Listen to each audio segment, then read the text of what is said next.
Hi friends, Covid నుంచి ఇండియాకి వచ్చి దాదాపు ఇప్పుడు 5 days అయింది.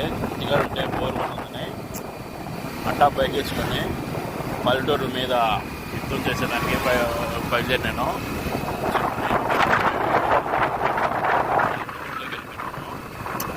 ఏమైనా కానీ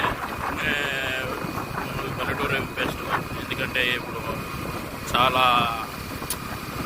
వాతావరణం సిటీలో బాగుండదు. పల్లెటూరులో ఏమైనా కానీ ఏమైనా గిరంటే పల్లెటూరులో ఉంటే చల్లటి గాలి, చుట్టూ పచ్చని వాతావరణం. అదే కోవిడ్ ఎడారిలో డ్రైవర్లుగా ఉద్యోగులు అందరికీ అబ్బా నరకం అనుకో, అంత కాదు చూడండి. అందుకే 2 నెలలకు ఒకసారన్నా లేకపోతే సంవత్సరానికి ఒకసారైనా కానీ ఈ విధంగా పల్లెటూరుకి వచ్చి